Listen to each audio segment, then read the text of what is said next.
So hello and good afternoon to everyone. I'm Dr. Mark from Bayer and I'll be your moderator for today's session. So first and foremost, we would like to thank each and everyone for joining us online today. It's Saturday and I know everyone's very busy, so thank you so much. Of course, this event is supported by OGSM, all right? So indeed, a very relevant topic that we have today. And we're delighted to have two distinguished experts with us who will share their perspectives and recommendations on the management of endometriosis during this COVID period. Okay, but before that, before I introduce our speakers, some housekeeping announcements. First of all, you may send your questions by the chat box, and we'll be addressing this during the Q&A section at the end. All right. After the presentation, we'd appreciate if you could spend a few minutes of your time to answer a short survey and feedback questionnaire, okay? And then lastly, we'll be sending out the e-certificates via email after you complete the feedback. Now, without further ado, I'll be introducing our first speaker for this afternoon. So Dr. Selva is a consultant obstetrician and gynecologist and a subspecialist in reproductive medicine in the Makota Medical Center in Malacca, Malaysia. He also heads the ONG unit in IVF Center in the same institution. He's a fellow of the RCOG and has obtained his master's in reproductive medicine from the University of Western Sydney in 2003. Served as past president of the OGSM and currently chairs its endoscopic subcommittee. Dr. Selva is a well-known pioneer in MIS and in fertility management, both locally and internationally. So without further ado, I hand it over to Dr. Selva Superman. Okay, good afternoon, everyone. So I will start my presentations and start with the screen show. Yes, Dr. Selva, we can see. Thank you. Okay, so I will start the presentation. Okay, this is my first slide. It shows that laparoscopic surgery is the gold standard for endometriosis. I think nobody can deny this, that we can do very much more surgery, good surgery with laparoscopic for endometriosis doing laparoscopic surgery. Now, what happened in Malaysia? The movement control order in Malaysia started on the 18th of March 2020. So what we are told is that we shouldn't be doing any elective surgeries. Only emergency surgeries are to be performed. And what is emergency in endometriosis? So in my mind, emergency in endometriosis means ruptured endometrioma, bowel obstruction probably caused by deep infiltrative endometriosis, urethral obstruction, and hydronephrosis caused by deep infiltrative endometriosis. This probably is the three common areas that we can say as an emergency for endometriosis. And so we all followed the instruction. We all didn't do elective surgeries and only did emergency surgeries. So on the 4th of May, which is 2 weeks ago, on a Monday, our MCO changed to CMCO, Conditional Movement Control Order. And I heard the DGM actually said that Hospital Kuala Lumpur can start elective cases. So in my mind, I think we are ready to start doing elective surgeries. So can we start elective surgeries now? And again, last Monday, disappointingly, we were told that the CMCO is going to be extended until the 9th of June. So what are our concerns in doing elective cases? Now, I noticed that in the polling, almost half the participants have still not started doing elective cases. Now, patients are worried to come to hospital to undergo surgery. Doctors are worried to do elective surgeries for various reasons. All patients to undergo surgery, at least in the private hospital, will need a COVID-19 test, and this can be a problem for some patients. Some patients don't want to get this test done. Now, if the test is positive, we are supposed to send the patients to the government hospitals for quarantine. If the test is negative, we can proceed to perform surgery. Now, the question is, what kind of PPEs are we going to use when performing surgeries, elective surgeries for COVID negative patients? Now, I did my first laparoscopic surgery about 3 weeks ago, and at that time I wasn't sure, so I was wearing everything. I wore N95, I wore the shield, I wore a mask on top of N95, and then complete PPE and tried to do a very difficult TLH and nearly died. And I told myself, I'm not going to wear this kind of PPEs. So this week, when I started doing elective laparoscopic surgeries, I photographed myself. So this is what I did. I wore the normal mask, but I plastered it to my face so that there's no air that will leak out and fog my spectacles. And I actually do 3D laparoscopy, so I have my 3D glasses on top of it. And it was good. There was no fogging in this position. So that's I wore the rest of the PPE. And then I tried to put a shield on top of it, and that didn't work. It was misting. The gas that came out through the mask was causing mist formation on the shield, so it was blurred.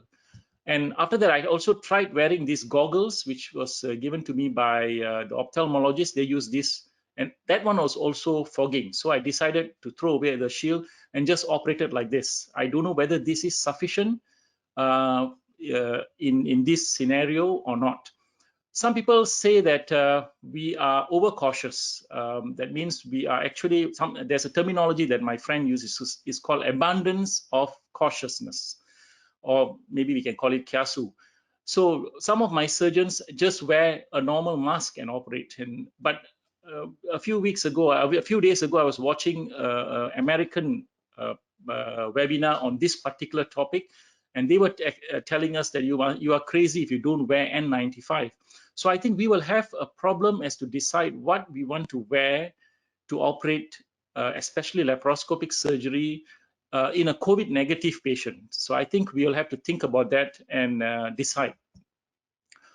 Okay, my next slide shows when is surgery indicated for endometriosis. This is in normal circumstances, not during this pandemic. Now, for bowel endometriosis, we will do surgery if there is significant pain, such as dyspareunia or dyschezia, with a VAS scheme of more than 7, and it results in a major impairment of quality of life. I think nobody questions this. We will do surgeries on this. We will do surgery if there is bowel obstruction. There's also another condition where you have a failed previous IVF cycles, then there is a reason to do surgery if there is bowel endometriosis. Now, if there is urethral endometriosis and there is hydronephrosis, I think nobody questions this, we will do surgery. If there is an ovarian endometrioma of doubtful origin, then of course we will do surgery. Now, common recommendations is endometrioma with diameter more than 4 centimeters. I think many people will not question, and we will probably do surgery for this condition. If there is a suspicion of endometriosis, and this is the area where it's very controversial, now we are looking at whether we should just give them empirical treatment or not. But this, in previous situations before this pandemic, we will probably do laparoscopy to confirm endometriosis and even do a bit of treatment. So now that we are in this pandemic, now we are now probably on the 3rd month of this pandemic, how are we going to change our practice? Now, are we going to do bowel endometriosis surgery? Now, we know, as I will describe later, that there is COVID virus seen in the feces, and so many people are worried to do laparoscopy when there is a possibility of opening the bowel. So we will have to change this. Maybe this kind of conditions, we may want to do a laparotomy rather than a laparoscopy. As for urethral endometriosis with hydronephrosis, then this, I think we will still proceed.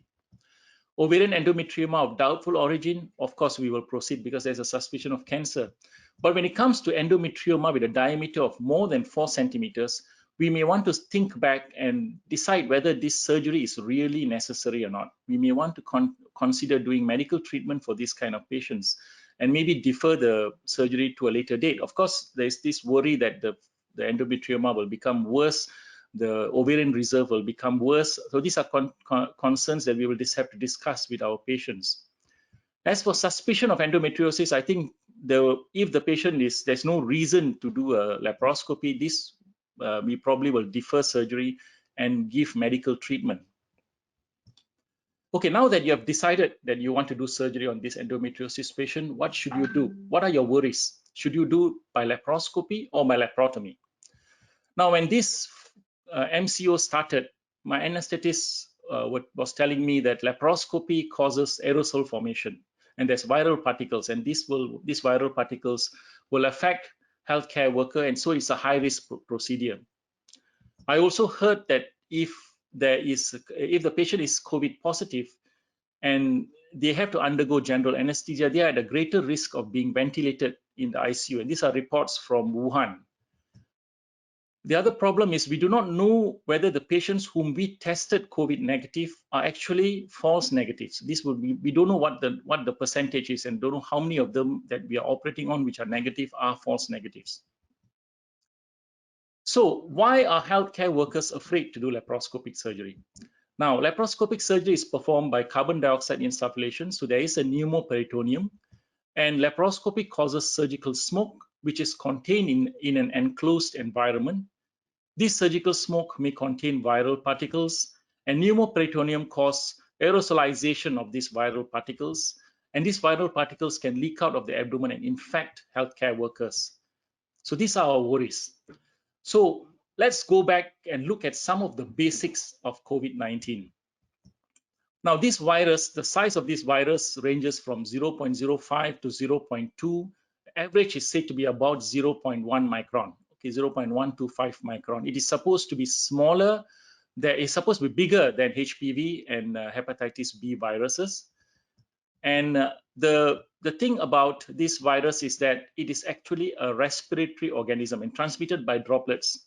And droplets are bigger. They are 20 microns on the average, or more than 20 microns, which is a good thing because we may be able to take them off using filters, or it may be traveling in gas, which is probably 1 micron or slightly less than 1 micron. Of course, so this is important. The other concept is that we know that this virus is found in 29% of patients in the gut, but we don't know how many are active. Some studies have shown that it is very few actually active when they are found in the gut. It is also found in the blood in 1 to 15% of cases. The amount of viral RNA is in the blood is 1,000 times lower than the levels measured in the nasal swab. And we don't know whether the virus found in the gut and blood is infective. So, does surgical smoke or plumes contain viral particles, and are these viral particles infective? Now, studies have shown that HPV, Corynebacterium, hepatitis B, and HIV are identified pathogens in the surgical smoke. About 40% of HPV is seen in LADS procedure, and we have never bothered about this. We were happily doing LADS procedure without worrying about the smoke in the HPV in the smoke. 90% is found in hepatitis B infected patients. However, there are very few documented cases of transmission, and so far there's only 4 documented cases of HPV infection and none of hepatitis and HIV. And these 4 documented cases of HPV is actually LADS procedures where the surgeon developed laryngeal papillomavirus infection. Although the viral DNA of blood-borne viral pathogens such as hepatitis B and HIV have been detected in surgical plume after the use of surgical energy like electrosurgery, laser, and harmonic scalpel, there is no evidence to indicate that the use of electrosurgery during laparoscopy increased the risk of disease transmission through this surgical plume and pneumoperitoneum. So, does pneumoperitoneum causes aerolization of viral particles?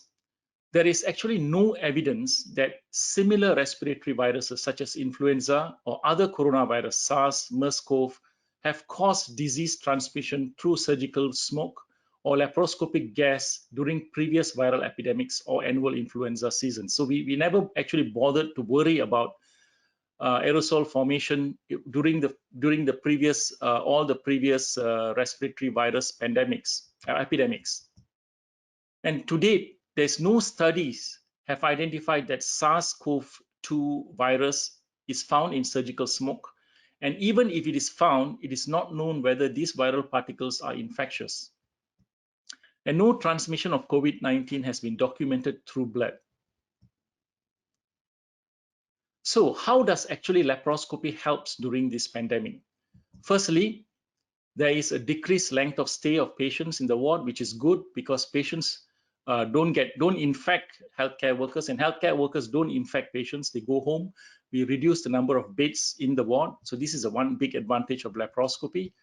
The second advantage is that the smoke that is produced is self-contained in the operative field, as opposed to laparotomy where you cannot control the smoke. It goes all over the place.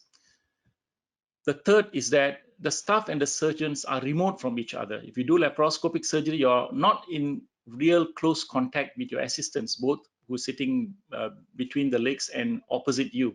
So it's kind of a social distancing operation, laparoscopic surgery, as opposed to laparotomy where everybody will be placing their hand and are in close contact. So the question whether laparotomy is better than laparoscopy in this pandemic is probably wrong. Now, we are very cautious people, even though I've put in the word that it is probably nothing to worry about. We still want to take steps to minimize the risk of these airborne viral particles at the time of laparoscopic surgery. So what can we do? Now, this information that I'm going to give is actually taken from ISGE, International Society of Gynae Endoscopy recommendation. And this is the first one. What strategy is to produce less smoke. This is the first strategy. The second strategy is to reduce leakage of smoke aerosol from the abdomen into the operating theater environment. And the third strategy is to promote safe elimination of smoke aerosols. So I'm going to talk about these three strategies in detail. Now let's look at the first strategy, which is strategy to reduce production of smoke aerosol. So minimize the use of energy with limit to production of surgical plume. So you want to use energy very sparingly. And here is what the electrosurgery and the size of the smoke that is, or the plume that is formed. If you look at bipolar and monopolar, the size of the plume is actually 0.5 micron. Laser is 0.3 micron. And ultrasonic scalpel is 0.35 to 6.5 micron. So these ultrasonic couples actually makes bigger particles.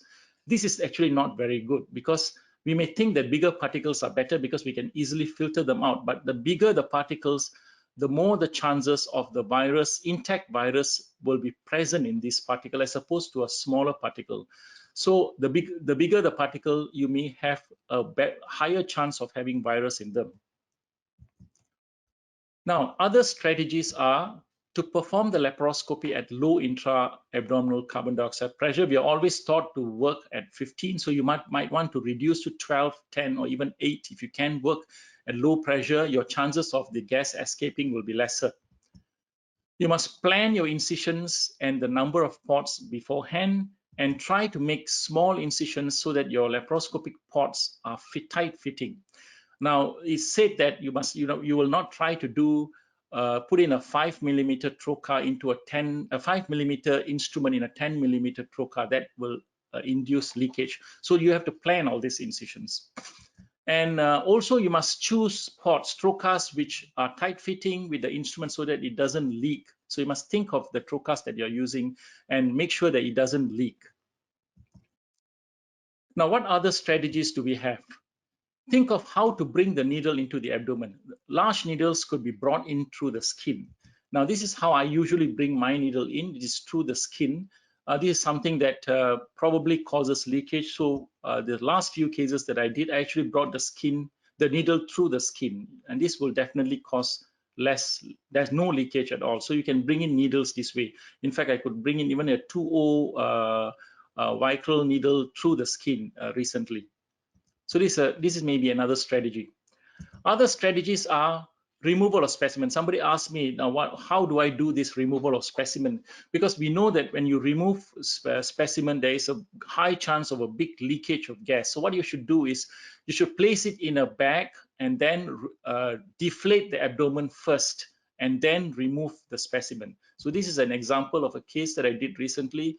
It's a sulfingectomy. The tube is then placed in a bag, and then you then bring the string of the bag outside of the abdomen through your 10mm port, and this is what I'm doing now. I'm bringing it out of the 10mm port, and then deflate the abdomen. Make sure there's no more gas in the abdomen, and then remove the specimen. There is a slight risk here because you may accidentally pull out the intestines if you made a puncture in the bag, so you've got to be very careful.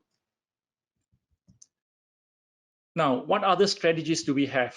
Now, I'm going to spend a little bit of time for hysterectomies, although hysterectomies is something that is not related to endometriosis, but many people ask me, how are you going to prevent gas leakage when you do a LABH or TLH? So you must make sure that whatever you use, there's no leakage, there's no gas leak. So you will, if you are using one of these, this is the popular colpotomizer by Cooper Surgical, you must make sure this balloon that is used is not leaking, so that when you do the colpotomy, it doesn't leak. I use these veggie pipes, they are reusable items, and you must make sure it fits well, and this rings makes it fit well, and there's no leakage of gas. So you must think about this, that when you're cutting the vagina, there is no leakage through the vagina. And some of the manipulators that are being used now will cause leakage, so you may want to use other manipulators that prevent leakages. Now, once the vault is circumcised, and all the gas must then be removed from the abdomen, preferably through a closed system, which I will discuss in a little while, before removing the specimen. So this is an example of a case that I did recently. So the hysterectomy has been done, and you will want to place the cervix through the vagina, and then you need to deflate the abdomen. Make sure all the gas is out of the abdomen, and once it is deflated, then you can go down and remove the vagina, remove the uterus. So if you remove, this is the place where you will have a big puff of gas that comes out. I have had the spray of blood on my face when doing this, especially for big uteruses when we are morcellating from below. So I think this is important. Another thing is, if you think that it's not going to be easy, then you may want to change your strategy to do something like an LAVH. That means you actually do the colpotomy from below after deflating the abdomen. So this is another choice that is. So you will have to think through this very carefully before performing the surgery. So the next strategy is, how do you promote safe elimination of this smoke that is formed in the abdomen? Now, most of us are using conventional carbon dioxide pressure insufflators. And if you are doing so, you may, I have this tendency of opening this tap to release gas when there is smoke. And at the end of the surgery, I will press this and release all the smoke out of the from the abdomen out into the OT environment. Now, you're not supposed to do that. You want to avoid evacuation of plumes through the trocar, and avoid desufflation through the trocar. So this method should not be used. So you will want to use a wall suction connected to a central system. I think most operating theater in this country are now having this kind of system, not using mobile suction device. Now, when I first started doing laparoscopy, I asked my anesthetist friend, now, what do you do with your gas? Now, they're intubating, they're pumping oxygen into the lungs of the patient, and then taking the carbon dioxide out. And they say they have a scavenging system. That means all the carbon dioxide that comes out goes into the anesthetic machine, and then it is scavenged out, sucked out, and then it is taken out of the operating theater to the outside of the hospital.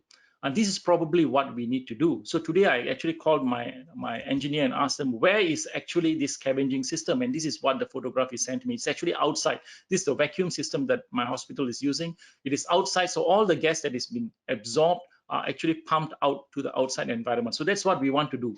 We want to take out all the gas that is in the abdomen and send it outside of the hospital. So we will recommend using tubing with trocar and with filters. And this is one of the common questions people ask: what filter should I use? Now, I have tried to look at all the filters that are available, and these are the few filters that are available in Malaysia. This is called PAL filters. It costs about 250 ringgit. It is a passive filter. Cooper Surgical has got this C-Clear filter. It costs 168 ringgit, but a few days ago, the person called me that we reduced the price to 98 ringgit. There's one from China called Unimicro China. It's cost 125 ringgit. Now remember that these are passive filters. Now I'll explain to you what you mean by passive filters. This is the PEL filter. This is the Unimicro, and this is the C-Clear, which is the one by Cooper Surgical. So what happens is you attach this to a tubing here, and as you do coagulation, the smoke will be absorbed through the trocar, and it will come out of this tubing. You can see it in this animation. It will come out of this tubing, and then it will go through this filter. And this filters, this is a good filter. It's 0.05 micron filter. As it filters through the air, then comes into the OT environment. This is the part I don't like. Although I think probably 99.9% of the virus has been filtered out, the air still comes into the operating theater. So I don't know whether you will be comfortable with this. But the advantage of this is that because it is a passive filter, you can just attach it, and it's got a system that does not reduce your pneumoperitoneum. It has got a system that this gas is puffed off, and you can just leave it there, and you'll be smoke-free. All these are actually designed to remove smoke. It is not designed to remove viruses. So, so we need to think whether this is actually a good system for us during this pandemic. Now, what happens if you can't afford to buy these filters? Now, I know the government hospitals, they have used up all the money. In fact, used up all the money from the future esting to take care of all the patients with COVID now, and so they will not be able to buy. The government hospitals will not be able to buy these filters. So, why can we use what is available in the OT at the present? So this is an idea that came off from the Spanish hospitals. If you have the time, go and watch the video that's created by the Spanish hospital, and I've just modified this. These are filters that are available in any hospital. It is called a viral or bacterial filter. I am not sure what kind of particle size it can filter, but I think it's about 0.3. This is the one that is used in the GA machine. So if you can attach this filter into a vacuum, and even better, if you fill this vacuum bottle with disinfectant, then you can pump the gas that is coming from the surgical site into the disinfectant, and whatever air that comes out is then expelled through the vacuum system. This will be a good cheap method of solving the problems. I'll show you what we did. This recording that I took last Wednesday. This is a filter. Unfortunately, these filters have got large openings, so we need to do some modification. And here my nurse has modified with a silicone tubing. And we actually, the Spanish hospital use sodium hypochlorite as a disinfectant. Sodium hypochlorite is actually Clorox, made famous by Donald Trump. We are using diclosep, which is also an antiseptic that is used to clean all the areas. So we put 8 tablets of this diclosep into 1 liter of fluid, and it then bubbles and gets dissolved. And then this is then poured into this vacuum cup. We pour in 500 cc, and then what we need to do is that we need to try and get the tubing underwater inside here. Now, the problem is that we are using a drip set. The reason we're using a drip set is the system that we have has got only a small hole. Only a drip set can go into it. So what my nurse is doing is that she's measuring and then placing this drip set into the fluid. Okay, you just put it down into the fluid. So what we want is all the smoke to go under the disinfectant, and we seal it and then cut it and then attach the device that we made just now, the filter, to this tubing. So now we are ready to go. So it looks a little bit complicated, but it can be easily done in any operating theater. I think you give it to your nurse or your technician, they can work out how to get this. The whole concept is that we want all the gas to go into here and right under the disinfectant, and whatever air that comes out of the disinfectant will then be vacuumed out of the operating theater. So we are moving all the gas out. So here I'm doing a TLH. So I'm coagulating, and all the gas, and at the same time my nurse is opening this tab, and then all the gas is then brought out of the abdomen, and here it is now bubbled out. So this is a simple technique that we can do for people who cannot afford to have filters. Now, there are many independent smoke evacuators in the market. And this is a list of the smoke evacuators that are available, that are given to me by SAGES, the American Society of Gynecological Surgery. And we don't have any of this in Malaysia except for this ConMed. Okay, I think many people have tried this. This is called the Air Seal from this company called ConMed. And it is a very good product. I tested it out last week. It has got 3 filters. And this is how it is done. We have to use a special trocar, and this trocar doesn't have a valve in it. It has got something called, let me just stop the sound. It has got something called an air filter. So when you coagulate, all the gas is immediately sucked out of the operating environment. So you get a very clear feel. And the gas that is that comes out actually goes through this filter, and then it will go into the machine, and then the gas will get removed to the operating theater. So here, at the end of the surgery, what happens is that this particular machine can actually do something called, this particular machine can actually desufflate the abdomen. So all the gas in the peritoneal cavity can then be moved through the filter and then out into the OT environment. So the advantage of this machine is that its filter can filter up to a rate of 0.01. That is very, very good. So there's one big advantage of the machine. But there are 3 disadvantages of the machine. The first is this port. Now this port has got something called there's no valve there, but it uses air to prevent leakage. So if you put in a trocar, you put in an instrument in it, there is a worry that there may be leakage. That's one disadvantage. The second disadvantage, as I said, is that the air that comes out of the filter still goes into the OT environment.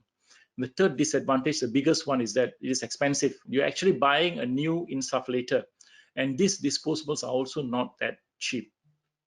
There's actually another system which doesn't, this is called a trilaminar. There's 3 filters. There's something called a dilaminar, 2 filters. That one you don't need to use this trocar, but you can use your normal trocar. One part will pump gas into the peritoneal cavity, and the other one will then bring the gas back into the machine. So that is what is recommended by many companies, many surgeons in the US. In fact, in the US, I was listening to a webinar, and they have banned this. They wanted people to use the other one, which is the dual filter system. Okay, the last part is port closure. Now we know that when we are closing the port, there is a chance of gas leakage. So we need to remove all the ports, and then remove all the ports after the gas has been removed, so as to reduce port herniation. Now, so here what I'm doing is I am actually removing the gas. And all the gas will go through this tubing and then out into the gas, and then it's then sucked out of the OT environment. And after that, we will need to remove. Only then we need to remove the trocars. And to remove the trocars here, I'm looking at the screen to see whether there's any more gas. There's still some gas in here, and then the trocars need to be removed carefully. The way to do it is actually to remove the trocar first and then only the instrument, so that there won't be any herniation. So remove the trocar and then the instrument. And similarly, place your 5mm instrument into the trocar, into the abdomen, and then pull out the trocar, and this will be followed by the instrument. In this way, you will reduce the formation of the incidence of port herniation. Again, looking at the screen, I'll remove the instrument and remove the trocar and then the instrument. And finally, when you take out this trocar, you will have to remove the trocar first and then the instrument. So in this way, you will reduce the incidence of port herniation, but you deflate the abdomen first. Now, there's also a worry that at the end of the procedure, after all the gas has been removed, then remove the pots and then close any of the 10mm incisions using a J needle. I have this habit of using a product called Sure Close. And here, because I perform my surgeries with an incision above the umbilicus, because most of the time I'm doing 3D laparoscopy and the vision is zoomed out. So I will close this using this needle passer. And once you bring in this needle, and then you can bring the needle, you can bring in a one suture and then tie it up. In this way, I'm absolutely sure that I'll be closing this pot. Now, this is not recommended in during this pandemic, because when you're doing this, there is going to be gas leakage. So how can I go around it? So these last few cases, I changed my method. What I did is this.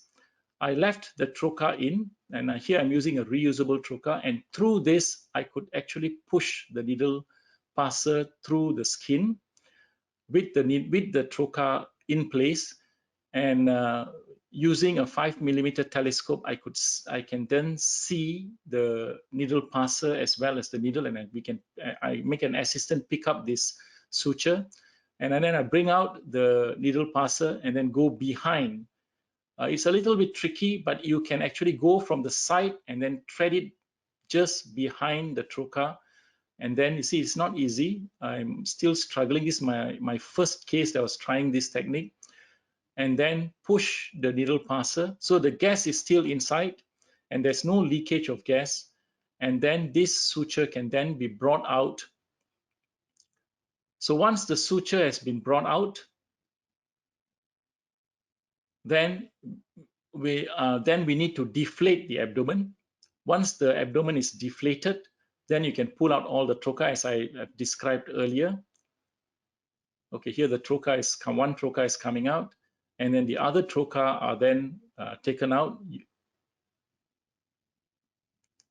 Again, this is to prevent port site herniation, and the last trocar is then brought out, and then we bring out the 10mm trocar, and then I could then tie down the suture. So the abdomen is deflated when I'm doing this. So this is another idea of suturing with the pot without having gas leakage.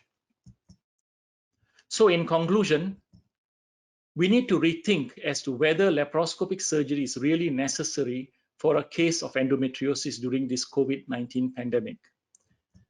We may opt for medical treatment, which Dr. Tang will discuss in a little while, in more cases where laparoscopy is not considered urgent.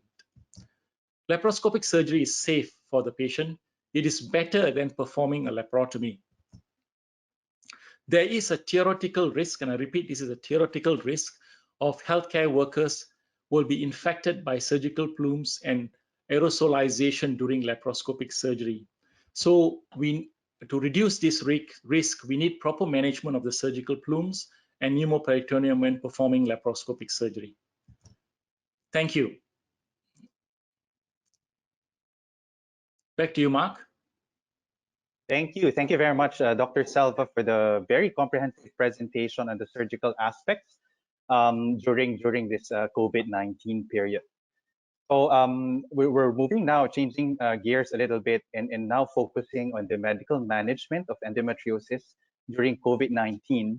And I'll be introducing our second speaker. All right, Dr. Tang is a consultant ONG at the Subang Jaya Medical Center, also a past president of OGSM, and was awarded the FIGO Award in recognition of women ONGs in 2018. She obtained her MBBS in the University of Adelaide in 1992, also a fellow of the Royal College of Obstetricians and Gynecologists in the UK.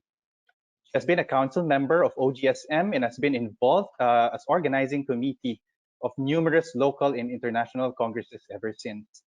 And of course, definitely has the passion not only for patients, but also for local communities. She has organized various charity and medical camps for the care of the poor and refugees in Malaysia. So without further ado, I hand over to Dr. Buni Tang. Dr. Tang? Okay, thank you, Mark, for that very kind introduction. Okay, let me just get my slides in order. Can you hear me? Yes, Dr. Tang, we can hear you. All right, great.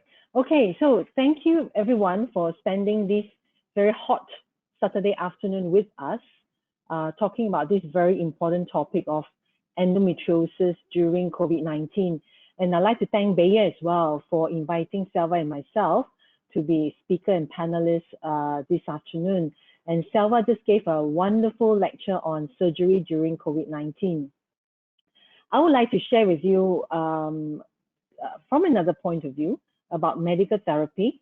And I'd like to talk about clinical perspectives of treatment for endometriosis during COVID-19. And I'd like to divide it later into 3 stages and share with you a little bit about my experience with my patients. So the outline and the purpose today is, firstly, there are 4 of them. So I'd like to talk about the diagnostic obstacles during a pandemic, and a little bit about clinical diagnosis of endometriosis, where things have changed a little bit, and it is relevant to us today as gynecologists. The treatment modalities that's available during this time, and I'd like to emphasize on the individualization of treatment of endometriosis.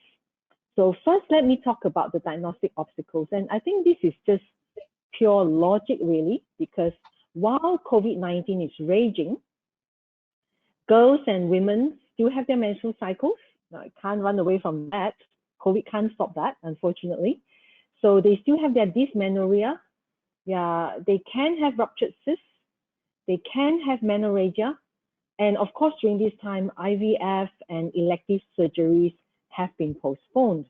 So are we going to allow these endometriosis patients to linger in their suffering? The diagnostic obstacles from their point of view will be, firstly, I think access to hospitals. I've had patients who have been stopped by police during a roadblock and turned back, even though they need to see a doctor, although that's rare. Even if they're granted access to a hospital or a healthcare professional, the patient actually is a little afraid of coming to hospitals during COVID-19 because of the fear of catching COVID-19, which you and I know, who work every day in hospitals, that is actually very, very, very small. When the patient is in the hospital, there will be a bit of delay in investigations and imaging because the resources have been taken up or reserved for patients of other nature, especially COVID-19, especially in the government hospitals. Sometimes they are seen by doctors in the ER who are not familiar with endometriosis. And laparoscopy, which traditionally have been used as the gold standard in diagnosis of endometriosis, will usually be delayed. How many of you, and I'm sure you're familiar with this, that our patients or patients with endometriosis turn up in the ER during a menstrual cycle with abdominal pain, and they generally may end up under the knife of the surgeon and have an appendectomy. So the appendix became the sacrificial lamb when the real diagnosis is endometriosis. And you and I know the pain will come back next cycle. So that's the obstacles, and there are various ways to overcome that. But it just takes a little bit of logic to help your patients. Telemedicine, telephone call, contact center, all this will help. But that's sort of out of our line, our scope of talking today. What about the clinical diagnosis of endometriosis? Now, endometriosis is characterized by numerous painful symptoms. It is estimated that 90% of women with endometriosis will have 1 or 2 kinds of pain. The pain can be dysmenorrhea, pelvic pain out of the cycle, or dyspareunia. And some women will have 1 type of pain. Some may have 2 or 3 more types of pain or combination. So pain is a big characteristic in endometriosis. Can we use this symptom as a diagnostic criteria? Certainly can. So can endometriosis be diagnosed without laparoscopy? The answer is yes.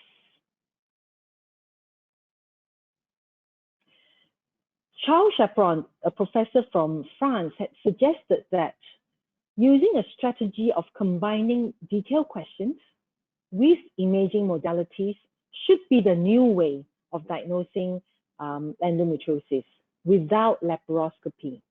And the ACOG in April 2019, before COVID, had come up with a guideline suggesting that history, together with physical examination, is equivalent to the diagnostic accuracy of laparoscopy. And during this pandemic and thereafter, I believe this is the approach we should take. There is no place now for diagnostic laparoscopy when endometriosis is clinically suspected.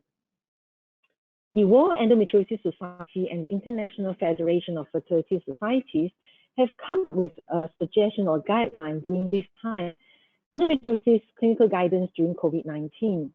And it says, current situation mandates a more discerning approach now and in the future so that we operate sparingly and operate well. And that's what Selva was talking about just now, operate well. We should operate sparingly during this time. The next part of my talk actually consists of treatment modalities available. Now, if we are going to operate sparingly, what sort of treatment modalities are available to us at this time?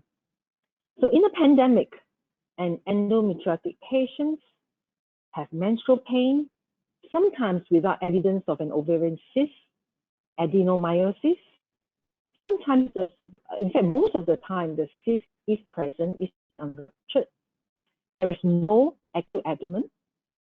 I would suggest that empirical medical therapy is the first line, not laparoscopy.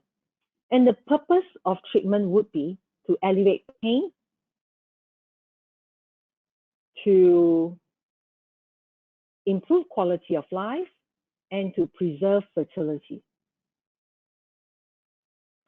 Now, this slide outlines it very nicely, that there is management of pelvic endometriosis should be maximizing medical therapy and minimizing surgery. The three lines, the dark green one on the left, talks about diagnosis.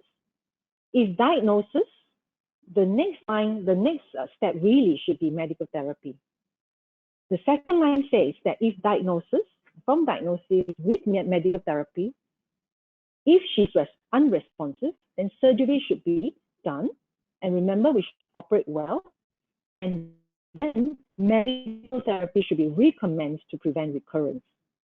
Like what Selva said, the third line, if there is obstructive symptoms, medical therapy should not be used. She should go for surgery to relieve the obstruction. And medical therapy thereafter to prevent. What are the medications that's available to us in the management of endometriosis? And broadly, we divide it into two types. Of course, acutely, which should stop the pain. And a lot of us use non-hormonal treatments, like the non-steroidal, to reduce pain during menstrual cycle. The other part, for long-term therapy, we have to think of hormonal treatments. There are three broad categories: generic analog, oral contraceptives, or COC, or progestins. Now, let's talk a little bit about generic analog. Now, I use it occasionally for endometriotic patients, but we cannot use it for long term. It's known to create a hypoestrogenic state and therefore causing osteoporosis. So it can be used to relieve severe pain temporarily, but not for long term. So that leaves us with two, which is COC or the progestins. Which one should we use? So which hormones, COC or POP? I've been taught from being a young doctor that, and I still agree with it today, that it is reasonable to treat young girls with symptoms with classical approach of anti-inflammatory and COC. It is very reasonable, especially when you see them for an acute pain. It is very reasonable. However, some studies have suggested that long-term COC, combined oral contraceptive pill, has been associated with development of more severe endometriosis, especially when they stop the treatment of COC. Now, why is that? It is thought that while they're taking the COC over those years, the endometrial cells are actually not suppressed enough due to the presence of estrogen. So in the COC, the estrogen is given in above physiological level, and that may actually encourage some cells to be dormant, and they may actually express themselves better.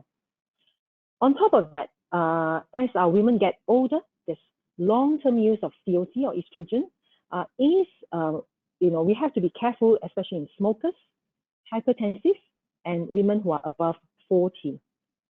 Now, it is for this reason that now we think that maybe progestins are the first line medical therapy, especially for long-term in endometriosis. Now, if you talk about progestins, you and I use progestins all the time, and we are very familiar with them and their side effects. There are some which are used off-label, but the only two which are on-label use for endometriosis in terms of progestins are danazol and Dynogest. Now, danazol is a very old drug. I've used it some years ago, but danazol has got some side effects, especially androgenic side effects, and some girls don't like this particular side effect when they maybe perhaps have more hair growth. So that leaves us really with the only on-label use progestin for long-term treatment for endometriosis, and that's Dynogest. Now, Dynogest has got proven record in reducing pain during a menstrual cycle. There's no doubt about it. It has got long-term efficacy, no doubt about that as well, and studies have been done for up to 5 years. When we prescribe Dynogest to patients, we have to warn them that they may experience breakthrough bleeding, they may have headache, and some may feel bloated. And I always make it a point to tell them that, and to counsel them before I start them, that these are some of the side effects. And studies have shown that if you do explain to them the side effects, they are more likely to tolerate them, and they are more likely to stay with the treatment, and they're more likely, therefore, to have less painful periods while they're on the medication. Now, Dynogest has the additional advantage of reducing the size of an ovarian endometrioma. So from this study, Dynogest may actually have quite a significant effect, up to 75%, of reducing the size of endometrioma unoperated on, and the COC actually has a less significant effect of actually reducing ovarian endometrioma or the size of it. So therefore, if our aim is to reduce size of ovarian endometrioma without surgery, then from this study, it is suggested that Dynogest is more effective than COC. Therefore, today, progestin-only pills may be a better option, first line, for long-term treatment of endometriosis. However, we know we are in a pandemic situation. Now, in a pandemic, access to medication may be a problem. So it is reasonable for your patient to obtain an easily available POP for long-term, or at least for now, for medical treatment of endometriosis. Okay, now that's the sort of the first half of the talk, and I will spend the next 5 to 7 minutes to talk about individualizing treatment of endometriosis, which I believe is the way to go. Now, we know that endometriosis is not the same disease to everyone. Women in different age groups suffer differently, experience different symptoms with endometriosis, and therefore the treatment has to be individualized. Now, for any treatment to be individualized, we have to ask ourselves, what is important for these women who are suffering from endometriosis? A teenager, Menarche to 20, what worries her? Now, she worries about pain. Perhaps she worries that it may affect her fertility. She's dead scared of embarrassing herself. She doesn't want to be in school and suddenly have a bleed. There might be difficulty with taking medicine in terms of discipline. She will forget. She worries that the medication may give her acne, a big no, mood change, and hair growth. And of course, perennial question of, will I put on weight with the medication? My experience with treating teenage patients is actually talking to the mother. Now, I think that is very, very important because mothers are very protective and they are usually very resistant to having the daughter start on any form of medication, especially when you say it's long-term. And sometimes when I talk to mothers, I have to draw on her experience or her memory with her younger days with dysmenorrhea, how terrible it was, because we know that endometriosis has a genetic link. Sometimes I'll tell them, look, start the treatment temporarily, reassess later. If there is symptom relief, then maybe we continue the medication, and always involve the teenage daughter in the discussion. And sometimes the teenage daughter will tell the mother off and say, look, I just cannot take the pain anymore. Okay? They will grow to hate their periods if they do not actually have medication. And usually mom will be able to agree to a short-term medication. And then maybe perhaps moving on to long-term once she sees the effect. Now, most mothers will tell you, oh, I think the medication or any ubat will actually reduce my daughter's chance of having a family later. And you have to explain to her that actually the effect is opposite. If we are able to suppress endometriosis when they're young, it actually increases their chance of fertility later. How about a woman who's 20 to 40? What is she worried about? Now, she's worried about pain, of course. She's worried about fertility. She's worried about dyspareunia. She's worried about her daily life. How about her work? Maybe she has to take time off work because of pain. Will treatment itself cause an early menopause? And of course, again, the perennial question, will I put on weight? Now, I think in this age, it's very important to talk about ovarian reserve. We should avoid multiple surgeries. And remember the tagline, operate sparingly, but operate well. The presence of cysts may actually warrant temporary suppression of progesterone therapy if pregnancy is not immediately planned. It is well known that transvaginal oocyte retrieval in an IVF cycle is challenging with the presence of ovarian endometrioma. So you may want to delay the surgery to the time when they are about to start an IVF cycle. How about a woman who's 40 to 50? What is she worried about? Generally, they're worried about heavy flow, anemia, pain, dyspareunia, and importantly, cancer risk with treatment. Will treatment cause early menopause? And of course, again, the perennial question of, will I put on weight? Now, that's a big no-no. If you tell them, yes, you might put on weight, they will not take the medication. Okay, let's talk about weight changes because it is important. Now, women have got a funny view about their own body. They always see more fat than lean, and I think that's across the board with everyone. And is there weight changes with progestin therapy? The evidence actually seems to suggest very minimal. The mean weight gain is about 2 kilograms, but most will actually say that they feel that they're more bloated, they feel they're fatter. So study has suggested that maybe an increase in body fat, and therefore exercise is important, and a reduction in lean body mass. So when I start anyone on any long-term progestin therapy, I always tell them, look, you have to watch your diet and you have to exercise. And another trick I use is I weigh them on every visit, and I actually show them, look, actually there's no weight increase. In fact, in some patients, there's a weight reduction, but because they're watching their diet and they're exercising more. Okay, let me share with you 3 unique cases of endometriosis if I still have time. And I'll divide them into 3 age groups. And I will talk to you about the 3 different approaches I use. And these are real cases. They're all my patients. The first one actually is a 15-year-old girl who presented with menorrhagia, dysmenorrhea, and severe anemia. She had a menarche at age 12, and every time she has a cycle, she is in pain, and it is terribly heavy. She needed to take time off school, and she had been admitted into another hospital before for severe anemia. And I've seen this girl probably about 5-6 years ago. Now, investigation shows the presence of an adenomyotic uterus with thickened endometrium. Now, in this unique case, she actually continued to bleed despite whatever we did, tranexamic acid, medication, so it wasn't working.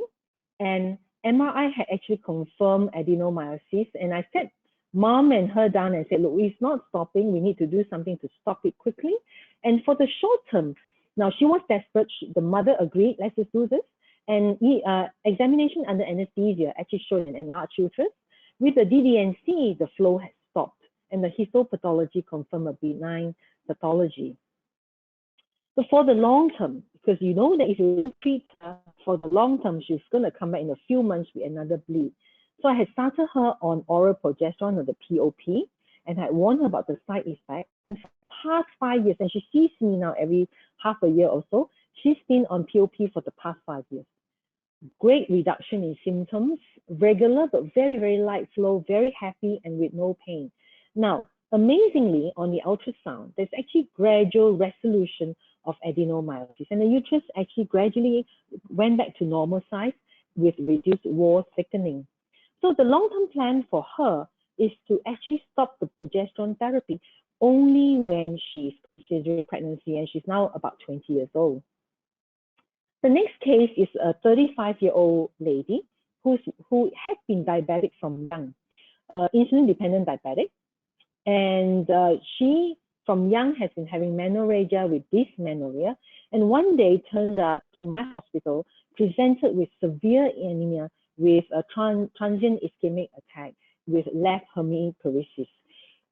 And it is quite obvious she's got severe adenomyotic uterus. And basically, she's got very bad end arterial disease, and she has got really small, poor blood vessels in the brain. And every time she is anemic, she has a mini stroke. So she needed long-term thrombolytic therapy. And in this case, hormonal therapy is contraindicated. So for her, after discussion, we decided to suppress her cycles with GnRH. Now, as in any insulin-dependent diabetic, they are not very compliant. So after a couple of injections of GnRH, she defaulted therapy. So with that, she, again, a year later, has another episode of menorrhagia, anemia, and stroke. Sorry, I think you can hear my house phone. And again, she needed to be started on thrombolytic therapy.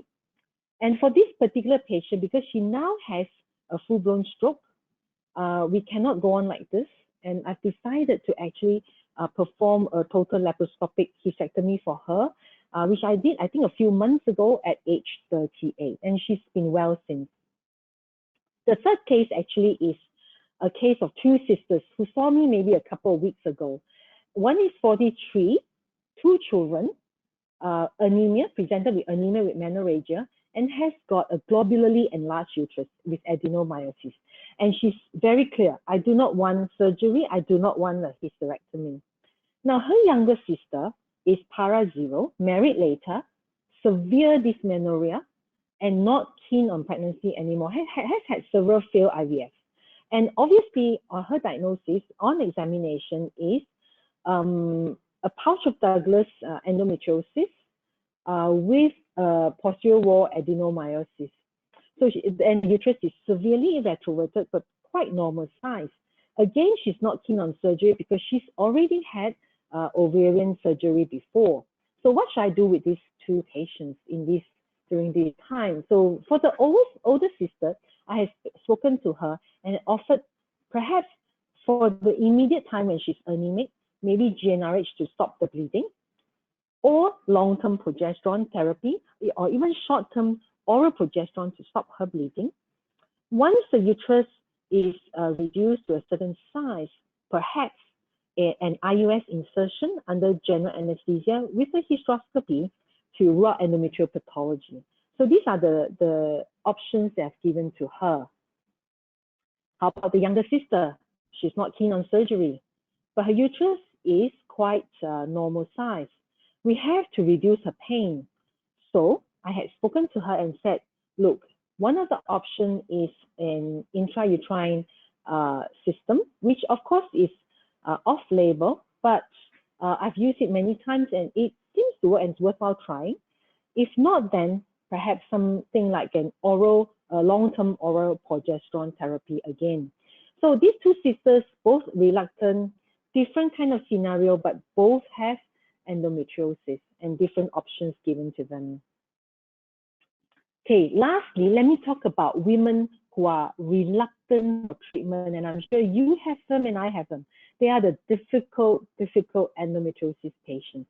They just refuse any therapy, whether medical or surgical. Now, you may find that they are unique, but they are actually the majority, and most of them are actually just worried about the effect of treatment. And all of them, I guarantee you, will seek second, third, fourth opinion until someone agrees with her that she doesn't need therapy. Now, when you are faced with a patient like this, patience is the key. You have to be patient because remember that endometriosis still needs to be treated. I offer them medical therapy always, sometimes short term, just to see whether they respond well. And most of them do, and I encourage them to actually take long-term therapy. Sometimes I offer them non-clearance therapy. In other words, even though they are 48 and they need surgery, perhaps offer a cystectomy instead of an oophorectomy, just to get them better. And every time you see them on their follow-up visit, you have to assess with them, okay, let's go through the symptoms. Are you better in your pain? Are you better in your menorrhagia? When you assess objectively what is the percentage of improvement, they will also see that actually treatment is working. So that ends my talk today with these conclusions that endometriosis must still be treated during this time. Clinical diagnosis of endometriosis is reliable instead of a diagnostic laparoscopy. Medical therapy should be the first line unless there's an acute abdomen. Surgery can be delayed with medical therapy, and individualized treatment is important. Okay, thank you very much.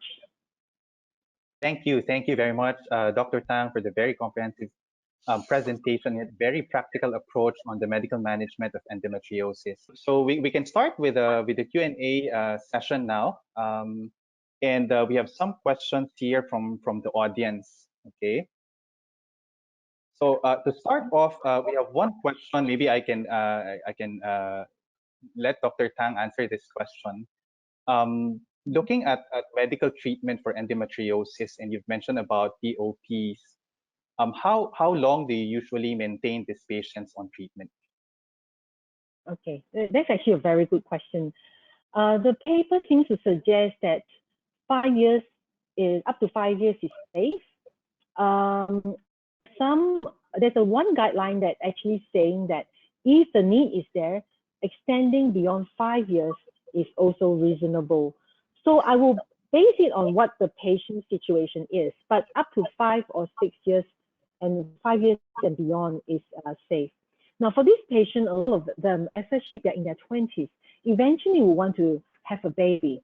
So the way we treat them with POP is very much dependent on what is actually. Thank you, Dr. Tang. So a quick follow-up question to that, and we see a question here asking, when we give it long-term pertaining to POP, do you usually give it continuously, or do you do breaks in between? No, I give it continuously.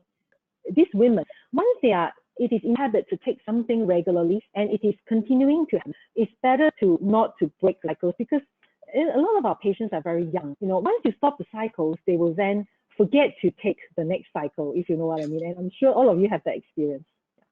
Mm-hmm. Thank you, Dr. Tang. Maybe I give this question again. I give this second question to Dr. Selva.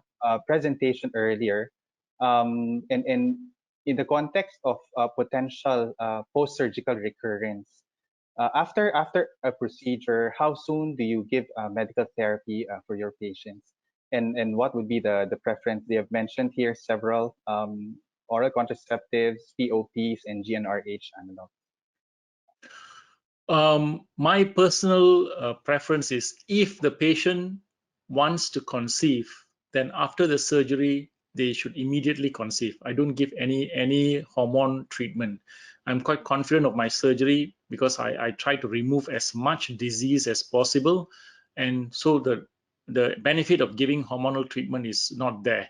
So I will immediately ask them to conceive. But we have a big group of patients who are actually single or not married or young. And for those patients, I will start the medical therapy immediately, the next cycle. And my preferred method is oral contraceptive. I mean, is actually progesterone only pill. The second choice is oral contraceptive pill continuously. I'm not a big fan of giving GnRH analog. And then some people like to give GnRH analog, say for 2 to 3 to 6 months, and then followed by progestogens. So I don't give GnRH analog. I will start them on either progestogens, progestins, or oral contraceptive pills. And I'm very particular about this. I will tell them that you have to take it until you get married and want to have children. And if you stop, your disease is going to come back, however good a surgery has been performed. Mm-hmm. Thank you, Dr. Selva. And maybe a question to you both. There's some questions here on extrauterine or endometriosis, even outside of the pelvic area. A specific question here, even for rectovaginal endometriosis. How would you approach this from both the medical perspective and the surgical perspective as well? You want me to answer that first? Okay, this is difficult area. Difficult area. You need surgical expertise to do rectovaginal endometriosis, for example. I think that's the commonest endometriosis that we encounter when we do laparoscopy. Now, there are two different thoughts. If that is not a problem, say the patient, say you go in for an endometrioma and you find deep infiltrative endometriosis, and the patient actually didn't complain of any symptoms, should you do it or not? I mean, if you have asked me this question 10 years ago, I would say leave it alone because I'm not good enough to do this surgery. So I would have left it alone because there's a risk of bowel perforation if you touch that disease. So I would have just left it and just do the cystectomy and come back. I think probably 80 to 90% of surgeons in this country would do that. And I think there's probably nothing wrong with that. The only question is there is still disease there, which means that it is going to come back. There's still active disease there in the rectovaginal area. And so recurrence rate is not 10%, 50%, it's probably 100%.